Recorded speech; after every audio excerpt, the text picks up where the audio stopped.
Benoît, on est ici pour parler avec vous d'un événement très important à Bois-Châtel, le Gala Reconnaissance. Il va se passer quand cette année? Le 26 octobre au Centre sportif. Et donc, c'est un événement important.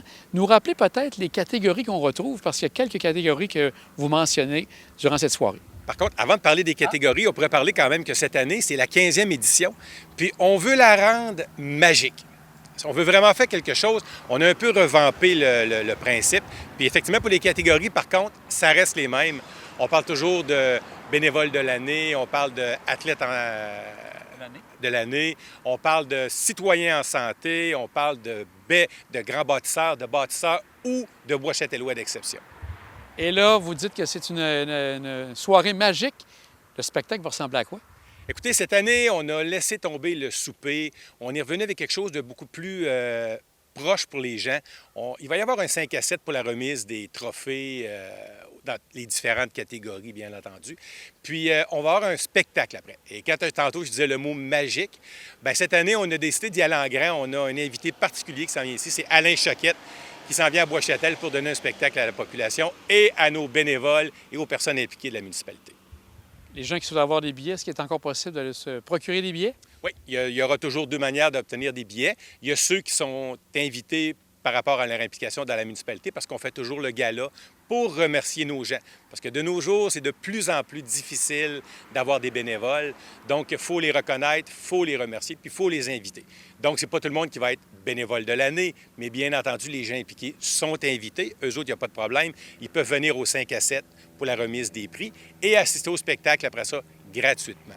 On a à partir du 10 octobre, pour les gens qui vont vouloir assister au spectacle d'Alain Choquette, parce qu'on ne parle quand même pas d'un petit spectacle, là, les gens vont pouvoir se procurer des billets à 45 $ pour le spectacle. Et ceux qui voudraient venir à la présentation, à la remise des trophées, ainsi qu'au spectacle, c'est 70 $ par personne. Mais pour ce qui est du spectacle, c'est à partir du 10 octobre seulement qu'on va pouvoir mettre les billets en vente.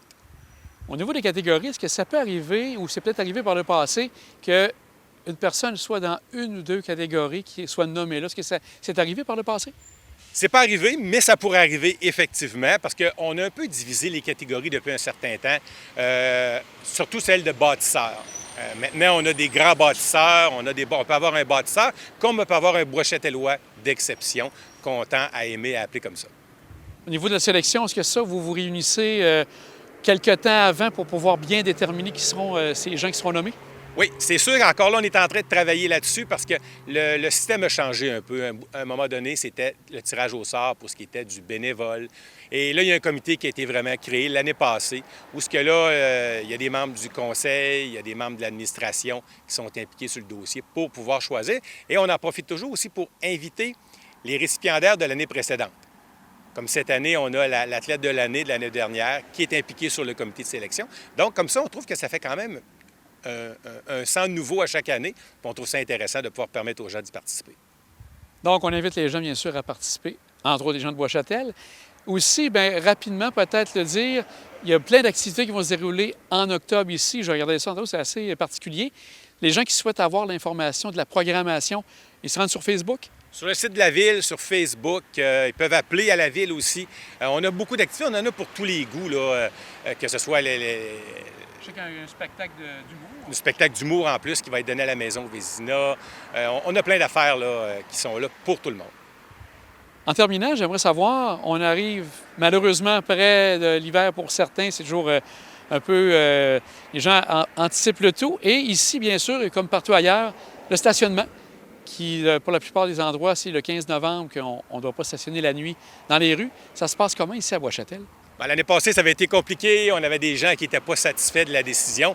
D'ailleurs, que je le répète toujours, ce n'était pas une décision qu'on avait prise. C'était un règlement qui datait depuis longtemps.